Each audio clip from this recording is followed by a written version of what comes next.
Have you ever wondered why some people slowly stop calling or visiting, but you can't quite figure out why? Have you noticed a shift in someone's tone or a subtle distance, yet nothing was ever said aloud? Could it be something you're doing, without even realizing, that's quietly pushing others away? As we grow older, one of the blessings that often comes with age is a newfound freedom, a sense that we no longer need to seek everyone's approval. It can be liberating to stop worrying about what others think. But sometimes, that very freedom turns into something else. Without meaning to, we may develop habits that create discomfort in those around us. People won't always say it directly, but you might catch a pause in the conversation. A look, a sudden excuse to be busy. Often, it's not because they don't care. It's because something in our behavior has made them feel uncomfortable, dismissed, or even emotionally drained. This video isn't here to blame or shame anyone.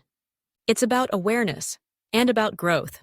We're going to explore 10 habits that many older adults fall into unconsciously, but which can slowly wear away at relationships. These aren't just minor quirks. When repeated, they can quietly erode the warmth and connection between you and those you love, whether it's family, friends, or caregivers. If you've ever caught yourself wondering why people don't stay in touch like they used to, or why conversations don't feel the same anymore, the answers might lie in some of these habits. And the good news? Once we recognize them, we can begin to shift them. That's how we rebuild stronger, more joyful relationships. So stay with us until the end, because some of the final habits on this list may surprise you. They might even change the way you look at your everyday interactions. Whether these habits reflect your own behavior or remind you of someone close to you, the first step is always awareness. And with awareness comes the power to grow. Number 1, talking too much about your health problems. This is one of the first habits that can quietly wear on others, especially over time. When every conversation seems to circle back to aches, medications, doctor visits, or symptoms, it becomes emotionally heavy for the listener, even if they care deeply about you. When every conversation starts to revolve around your health, your pain, your medications, your test results, or upcoming procedures, something shifts in the room. Let's be clear, there's absolutely nothing wrong with talking about how you feel. In fact, you deserve to be heard, especially when you're dealing with real and ongoing challenges. But when those updates become the center of every phone call, every visit, or even the most casual interactions, it starts to quietly change the dynamic. You may not even notice it happening. Someone asks, "How are you?" And before you know it, you're diving into a detailed 20-minute summary of your blood pressure readings, arthritis flare-ups, or digestive routine. You're simply answering honestly, but for the other person, it can be overwhelming. They nod politely, say, "I'm sorry to hear that," and try to be supportive. But deep down, they may feel helpless, emotionally exhausted, or even disconnected. What's happening is subtle. The conversation stops being about connecting and starts becoming about managing. It becomes less of a two-way exchange and more of a monologue. Over time, this pattern can create emotional distance. Not because the people in your life don't care, but because they start to feel like they no longer have a place in the dialogue. The relationship begins to orbit around your body instead of your bond. There's also an emotional shift that takes place when health talk dominates. People begin to slip into a caregiver role, even when that's not what they came for. A granddaughter, eager to tell you about her college acceptance, ends up holding space for a long list of symptoms. A neighbor who just wanted to talk about last night's game suddenly finds themselves listening to a breakdown of your last doctor's appointment. And these moments, though small, add up. But here's something important to remember. You are so much more than your medical history. You have stories, insights, humor, and life experience. You carry perspective and personality that others genuinely want to see and share. When those parts of you get buried beneath nonstop talk of discomfort, people start to miss out on the very best of who you are. This doesn't mean you have to fake a smile when you're struggling. It doesn't mean you should stay silent about pain or pretend things are perfect. It simply means try to find balance. If someone asks how you're doing, answer honestly, but briefly. Then turn the focus outward. Ask them how they're doing. Share something lighthearted. Tell a small story. Make room for laughter or curiosity or everyday topics to breathe alongside the realness of your health. Because when people feel seen, not just needed as emotional support, they stay connected. And that connection is what truly helps us all feel better. When people feel truly supported, when they know you see them as a whole person and not just someone to share symptoms with, they stay close. They'll want to be there. And when you do talk about that doctor's visit or health update, it becomes just one part of a richer, more meaningful conversation about life. Number 2, giving unsolicited advice. Another habit that tends to quietly create distance, especially with younger family members, is offering advice that wasn't asked for. You mean well, of course. You've lived longer, seen more, experienced life's highs and lows. You've made mistakes, learned lessons, and naturally want to help others avoid the same pain. It comes from a place of love. But here's the hard truth. Even if what you're saying is completely valid, when advice is given without being requested, it often lands as criticism. It can feel like judgment, not wisdom. You might believe you're being helpful by pointing out how they should manage their money better, or why their parenting style needs adjusting, or how their relationship reminds you of someone who ended up divorced. But what they may actually hear is something very different. It can sound like, "I don't trust you to figure this out," or worse, "You're not good enough just the way you are." It's easy to forget how delicate that line can be, the one between offering insight and coming across as controlling. And when that line is crossed too many times, even unintentionally, people, especially younger loved ones, start to pull away. Not because they don't care about your opinion, but because they no longer feel safe sharing their lives with you. That doesn't mean your wisdom isn't valuable. In fact, it's often more meaningful than you realize. Your words can leave a lasting impression. But for that to happen, your advice needs to arrive when it's wanted, when it's invited. The truth is, unsolicited advice often shuts down the very conversations where your perspective could have made the biggest impact. Not because you didn't have something worth saying, but because the timing and delivery made it hard to hear. So what works better? Listening, really listening, letting them speak freely, without interruption, without rushing to fix the problem. And if you feel that urge rising, the need to jump in and share your experience, pause for a moment. Then ask gently, "Do you want my thoughts, or do you just need to vent?" That one question shows respect. It tells them you're here not to take over, but to support. And when they say yes, when they choose to hear your perspective, your words will land differently. They'll stick. That's when they remember what you said, days or even years later. They'll say, "You know what my grandfather once told me?"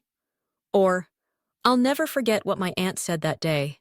Your advice becomes something treasured, not resented, something they carry forward, not something they avoid. The beauty of showing restraint is that it actually gives your wisdom more weight, not less. When your insight is offered by invitation rather than as instruction, it tends to land more gently. It doesn't feel forced or heavy-handed. It's heard more clearly, received more openly. And perhaps most importantly, it strengthens the relationship instead of adding silent tension. The space between you and the other person feels safe again. And safe space is where real connection grows. If you're still with us and finding these reflections helpful, go ahead and leave a comment with the number 2 below. It's a small way to let me know you're still here and engaged. And if you haven't subscribed yet, I recommend doing that now and turning on the bell so you won't miss any upcoming videos.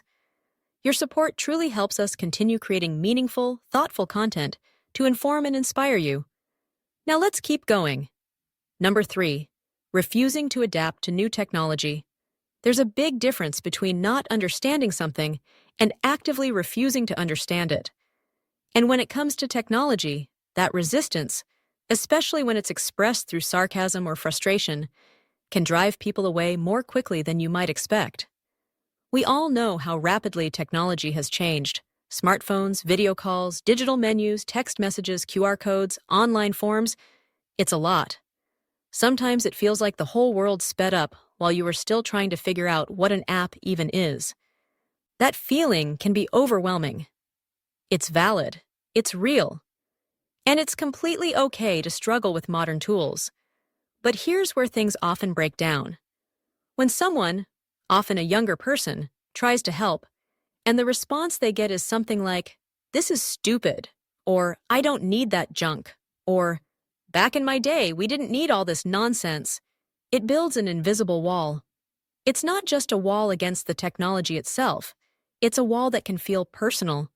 To younger people, technology isn't just a phase or a passing trend. It's how they work. It's how they connect, shop, communicate, learn, and manage their everyday lives. It's not just something extra. It's foundational. So when they hear rejection or mockery, it can feel like you're not just dismissing the tool, but also the way they live. You may not mean to make them feel dismissed or alienated. You may be expressing your own frustration or simply speaking offhandedly. But over time, if every effort to show you something turns into a tug of war, they start to pull back. They stop trying. They stop calling. And eventually, they stop including you in things that involve even the tiniest bit of tech know-how, not because they don't love you, but because they just don't have the energy to go through that battle again. And that's how the gap grows, not from distance, but from disconnection. There's something incredibly powerful about saying, "I don't get this, but I want to try." That one simple sentence opens more doors than you might imagine. It tells your grandchildren that you're open to learning. It tells your children that you're not stuck in the past. And most importantly, it tells everyone around you that your mind is still open, still curious, and still eager to stay connected. Nobody expects you to become a tech expert overnight. That's not the point. But making an effort, tapping a screen, asking how something works, sending a simple voice message, those small gestures speak volumes. They show that you're trying and that you're willing to step into their world, even if it's unfamiliar. And that willingness matters far more than whether you get it right the first time. So the next time someone offers to show you how to join a video call or how to search for a restaurant online, try saying, "Sure, show me, but go slow." You might be surprised by how much that openness softens the moment, how much it draws people in. It's not just about what you learn, it's about how others feel around you. People naturally gravitate toward those who are willing to meet them halfway, even if it means learning how to swipe, scroll, or tap on a screen. Number 4, interrupting conversations with personal stories. There's no denying the magic of storytelling. When it's done well, it builds connection, passes on wisdom, and keeps memories alive. But there's a delicate balance, and sometimes, without realizing it, older adults cross that line. What starts as sharing can quickly become overshadowing. You might think you're simply connecting. Someone mentions they're feeling tired, and you jump in with a memory of working 3 jobs and still managing to cook dinner every night. Or someone talks about their vacation, and you follow with a vivid story about a road trip you took back in 1973. At first, it feels like bonding, but when this happens repeatedly, the conversation starts to feel less mutual and more like a one-way street. Over time, it stops feeling like connection and starts to feel like interruption. Here's the truth. Younger people want to be heard too. They want their experiences to matter on their own, without being compared or turned into a teachable moment. When they open up and are immediately met with a, "Well, back when I," they often stop sharing. Not because your story wasn't valuable, but because theirs never had the chance to breathe. What makes this habit so tricky is that it often comes from a place of enthusiasm. You want to relate, you want to contribute, but what the other person may really need in that moment is space.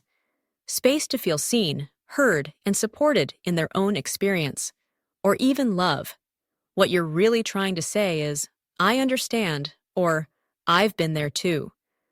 But what they often hear instead is, "Let me tell you about me." And after enough of those moments, they start to pull back. It's not always dramatic. Sometimes it's quiet, subtle. You begin to notice conversations growing shorter. Their responses become more polite than personal. They might stop calling and start texting instead. The warmth shifts. And it's not because they don't care. It's because they don't feel truly heard.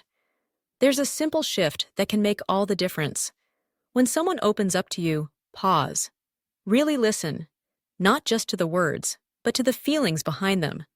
Ask a follow-up question before jumping in with your own story. Instead of saying, "I remember when I," try asking, "Wow, how did that feel?" Or "What happened next?" Let their story unfold first. Let it breathe.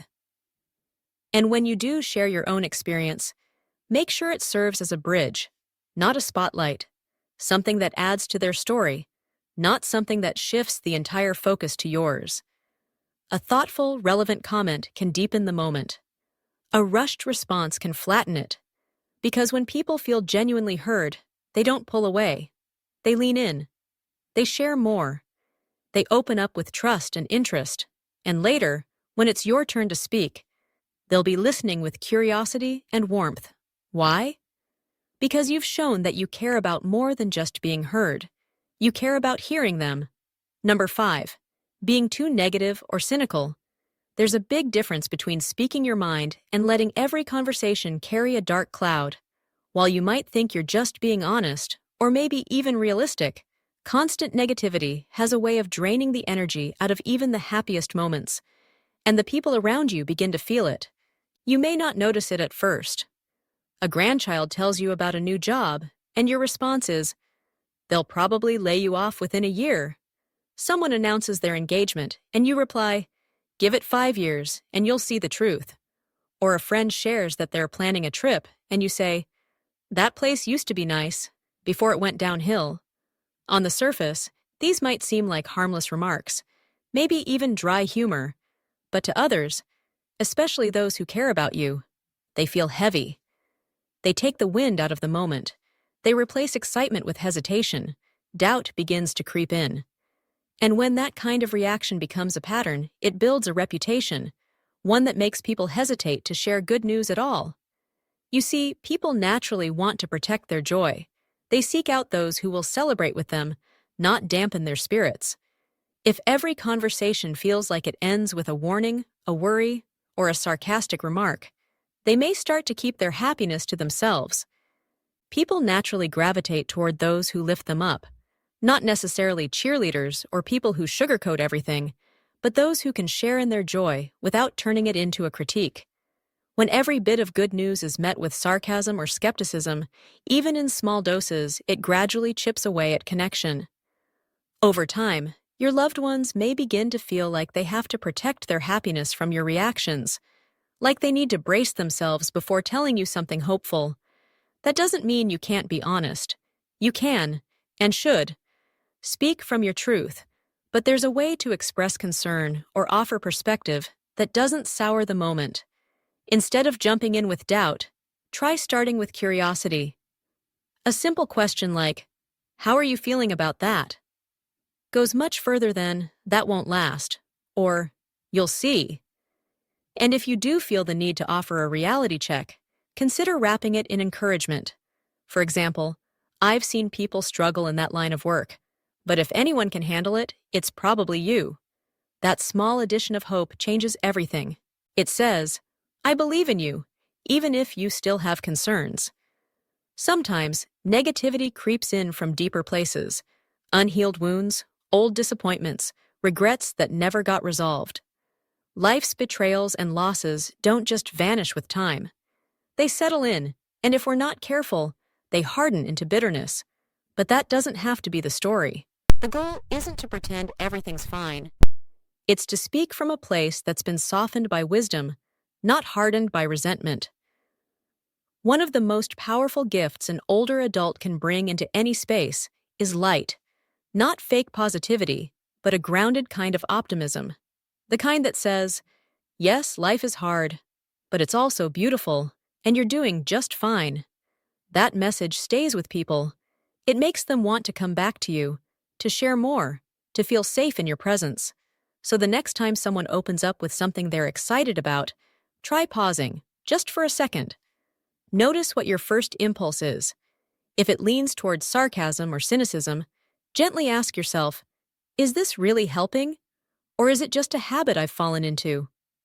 Once nit, because the difference between being seen as wise and being seen as draining often comes down to the tone you bring into a room. If you're still watching and finding value in these insights, leave a comment with the number 5 below to let me know you're here. And if you haven't subscribed yet, now is a great time to do that. And turn on the bell so you won't miss any future videos. Your support means a lot and helps us continue creating content to inform and inspire you. Now, let's keep going. Number 6, ignoring personal hygiene or grooming. This topic can be sensitive, but it matters more than most people want to admit. As we get older, the routines that once came naturally can start to feel like a burden. Tasks that used to take just a few minutes, brushing your hair, trimming your nails, freshening up, can begin to feel exhausting. Trimming your nails, washing your hair regularly, putting on clean clothes. These simple routines, things you might have done without thinking for decades, can suddenly start to feel exhausting. Some days you just don't have the energy, and other days it may not feel worth the effort. But whether it's intentional or not, neglecting personal hygiene can quietly send signals that affect how others interact with you, often in ways they'll never say out loud. People won't usually mention it. They won't tell you directly, but they'll start to keep just a little more distance. Maybe they visit less often. Maybe they stop lingering after a hug. Maybe they give a polite reason for not dropping by. It's not because they don't care, it's because something has shifted, and they're unsure how to talk about it without hurting your feelings. Let's be honest. Unwashed clothes, body odor, greasy hair, or visible dental issues create a distraction. They pull attention away from what you're saying and make others unsure how to respond. When physical discomfort enters the space, emotional connection often starts to drift too. But that doesn't mean you need to look perfect. No one is asking for polished shoes or a stylish outfit. This isn't about fashion, it's about effort. Wearing clean clothes, brushing your teeth, combing your hair, giving yourself a shave or tidy beard trim, these small acts speak volumes.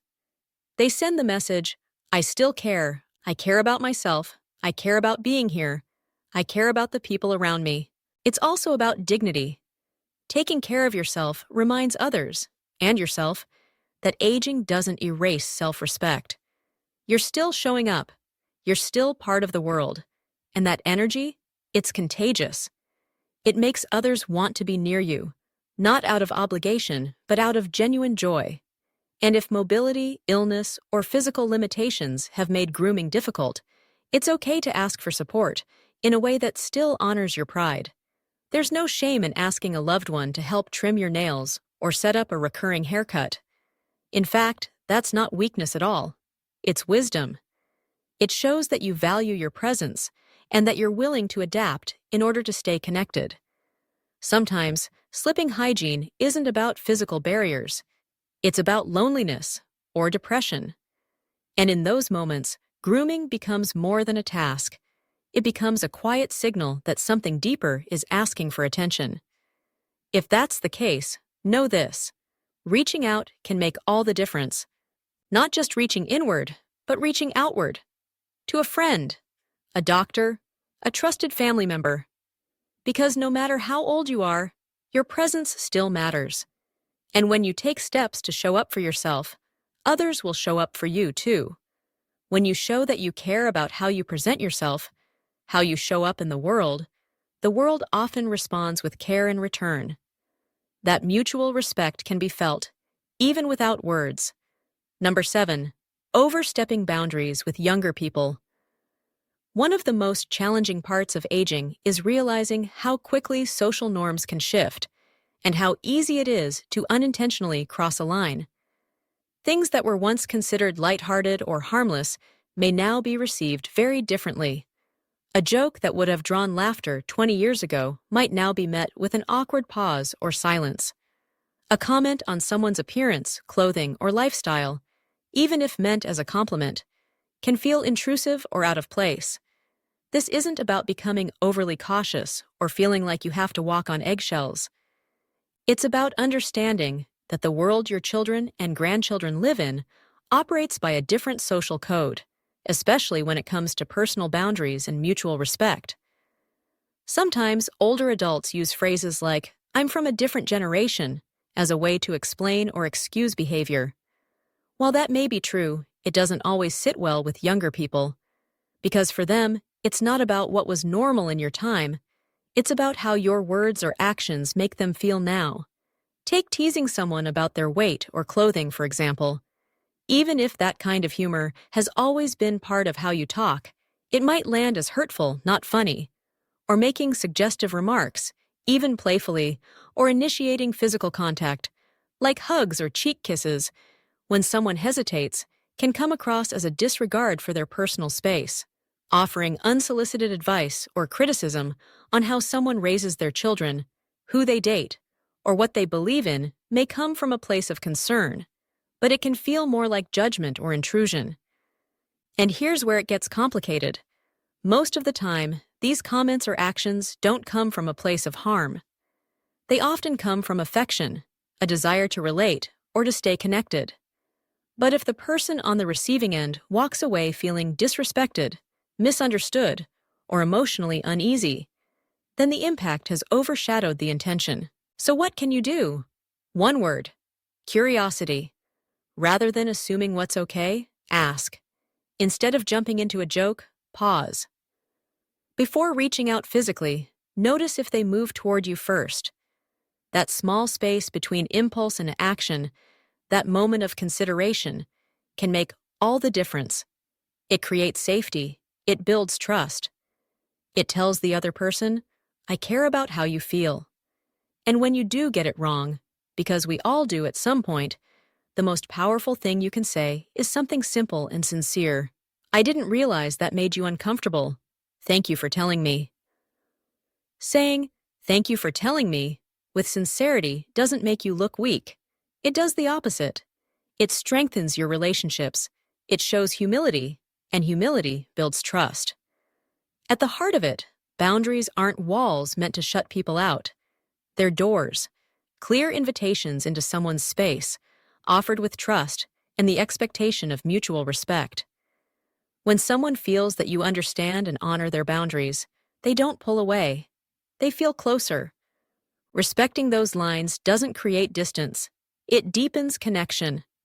That kind of awareness is remembered far longer than any witty comeback or well-timed joke. Number 8, acting entitled because of your age. Getting older is something that should absolutely come with respect, but not entitlement. And this is one of those habits that can sneak in quietly. You may not realize it's happening, but the people around you often do. It can show up in the tone you use when you step ahead in line and say, "I've earned this," or in the way you shut down a younger person's opinion with, "What do you know? I've been around a lot longer than you." Sometimes it's as subtle as expecting a phone call every Sunday or assuming you should always have the final say, simply because of your age. Yes, you absolutely deserve kindness. You deserve attention. You deserve dignity. But here's the truth. Those things are best received through mutual respect, not through guilt, not through expectation, and certainly not through force. Even when it's subtle, entitlement tends to shut people down. It makes others feel like they're being monitored instead of loved. Interactions can start to feel like a checklist. Call mom. Visit dad. Include grandma. And if they don't, they fear they'll be met with passive-aggressive silence, guilt-tripping remarks, or quiet disappointment. And here's the difficult part. When love begins to feel like an obligation, people instinctively retreat. Not because they don't care, but because each interaction starts to carry a kind of weight. No one likes feeling like they're being tested. When age is used as a tool to win arguments, to dismiss someone's feedback, or to pressure others into doing something, it doesn't draw people closer. It shuts them down. The wisdom behind your words gets lost beneath the pressure of the delivery. This doesn't mean you shouldn't speak up for yourself or ask for what you need. You absolutely should. But how you ask matters. When you ask for help with warmth and sincerity, people naturally lean in. When you demand it with frustration or a sense of entitlement, they lean away. If you express disappointment honestly and without blame, people are more likely to listen and want to do better. But if you try to get your needs met through guilt or shame, it tends to build quiet resentment instead. And if you ever catch yourself thinking, they owe me this, it might be time to pause and ask, is this really about love? Or is it about control? Because I raised them. Because after all I've done, this is the least they can do. If you've ever found yourself thinking that, take a deep breath. Try flipping the script. What if you thought, I gave love because I chose to. I showed up because it mattered. That simple shift changes everything. It restores your power, not as someone who demands to be catered to, but as someone who gave out of integrity, not obligation. Out of love, not expectation. Because here's the truth. Respect that is given freely will always feel more fulfilling than respect that is demanded. When people feel they're being pulled in with guilt, they pull back. But when they feel seen, appreciated, and treated as equals, something beautiful happens. People want to be near you, not because they have to, but because they want to. Because they enjoy your presence, your energy, your company, and not because it's written on a family calendar. If you're still watching and finding these insights valuable, leave a comment with the number 8 below to let me know you're here. And if you haven't subscribed yet, I recommend doing so. And don't forget to turn on the bell so you won't miss future videos. Your support helps us continue creating thoughtful content that informs, connects, and inspires. Now, let's keep going. Number 9. Refusing to listen or change your opinion. There's a quiet wall that begins to build. Not all at once, but over time. When someone shows again and again that their mind is made up. That they've already figured out how the world works. That there's nothing left to learn, no reason to consider a different view, and certainly no need to change. And let's be honest, you've lived a full life. You've seen heartbreak, resilience, war, marriage, careers, political shifts, technological revolutions, things younger generations may never fully grasp. That kind of life experience is worthy of deep respect. But experience alone isn't the same as wisdom. The elders who are most admired aren't the ones who cling the hardest to their views. They're the ones who stay curious. Even now. Especially now, refusing to listen doesn't always come in the form of arguing loudly or shutting someone down. Sometimes it shows up in more subtle ways. Interrupting mid-sentence, rolling your eyes, muttering, "That's ridiculous," or simply tuning out the moment a new idea challenges something you've long believed. But over time, these habits send a clear message, especially to younger people.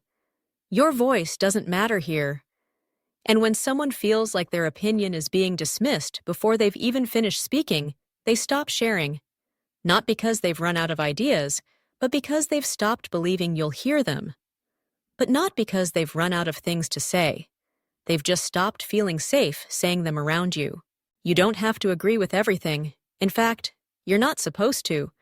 But there's something incredibly powerful in saying, "I've never thought about it that way," or even, "Can you help me understand where you're coming from?" That small shift doesn't require you to change your values, but it does show that you value the person speaking to you. It signals openness. It invites connection. One of the biggest dangers that can come with aging isn't physical. It's emotional rigidity. The belief that there's nothing left to learn, that your way is the right way, and everyone else is just catching up, or worse, doing it wrong. That mindset doesn't just close you off to learning, it closes you off to love. Because the truth is, people are drawn to humility. We're moved by elders who are willing to say, "I used to believe one thing, but now, I'm not so sure." That kind of vulnerability earns more respect than the strongest, most unyielding opinion ever could. It's a different kind of strength, one that doesn't come from being the loudest or most certain in the room, but from being willing to listen with a soft, steady heart. So next time someone says something that challenges your beliefs or hits a nerve, try this. Pause. Take a breath. Ask a question. You don't have to agree, But if you can respond with curiosity instead of judgment, you create a space where understanding can grow. And in the end, the goal isn't to win the conversation. It's to stay in relationship. And relationships can only thrive when there's room for more than just your own voice. Number 10. Guilt-tripping loved ones for not visiting or calling. It's easy to feel forgotten, especially when the phone doesn't ring as often as it used to, when people don't stop by the way they once did, or when holidays come and go with less energy, fewer hugs, and fewer familiar voices around the table. That kind of silence can feel heavy. It can stir sadness, frustration, even quiet resentment. And sometimes, without realizing it, that pain comes out as guilt. You might hear yourself saying things like, "Well, I guess I'm not that important anymore," or "I could be dead and no one would even notice." Or maybe it's something more subtle, like a cool, clipped, "Nice of you to finally call." In the moment, those words might feel honest. Maybe they're your way of expressing how much that person's presence means to you.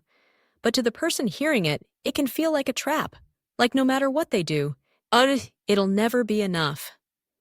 Guilt might get a reaction. It might prompt a quick phone call or an obligation-driven visit. But what it rarely builds is closeness. What it creates instead is tension, a sense of duty, not connection. A feeling that being around you comes with emotional strings attached. And over time, instead of drawing people in, that pressure begins to push them away. That doesn't mean your feelings aren't real or valid. They absolutely are. It's okay to miss someone. It's natural to want more connection. But there's a difference between expressing that need from a place of vulnerability and trying to manipulate it through guilt. Saying, "I really miss you," or "It means so much when you check in," invites warmth. It opens a door. It tells the other person they matter to you. Guilt, on the other hand, slams the door shut. It says, "You've let me down," even if that's not what you intended. Here's something worth remembering. The younger people in your life, your children, your grandchildren, nieces, nephews, they're often carrying more than they let on. Work stress, parenting challenges, health worries, financial pressure, and many of them are dealing with quiet, private struggles they haven't voiced aloud. Their silence isn't always about you. Sometimes it's just about making it through the day. And when they finally get a moment to breathe, a rare hour of calm in a busy week, they're far more likely to pick up the phone or stop by if they know they'll be met with love, not a lecture. With warmth, not a guilt trip. One of the greatest gifts you can give the people you love is the freedom to come to you because they want to, not because they feel like they have to. And when they do show up, whether it's a short check-in or a long afternoon visit, welcome them without commentary, without guilt, without reminders of how long it's been. Just say, "It's so good to hear your voice." That one sentence, without expectation or edge, is often all it takes to make someone want to come back. Because in the end, connection grows in places where joy lives. And when you become a source of warmth instead of emotional weight, people don't forget you. They return not out of duty, but out of genuine affection. And that kind of love, that's the kind that lasts. Final thoughts. Now that we've walked through these 10 habits, take a quiet moment to reflect. Did any of them sound familiar? Not in a way that brings shame, but in a way that gently nudges you to take a deeper look? Because the truth is, we all pick up habits as we go through life. Some of them serve us well. Others slowly wear down the very relationships we cherish the most. But here's the good news. It's never too late to shift. Never too late to grow. It's never too late to grow. Never too late to soften, to reflect, or to surprise the people around you by showing that, yes, even now, you're still learning. That quiet willingness to evolve, even in the later chapters of life, speaks volumes. It tells the world, I'm still here, I'm still open, and I still care. So what stood out to you most? Was there a habit that felt uncomfortably familiar? Something you've seen in yourself, or maybe even recognized in someone close to you?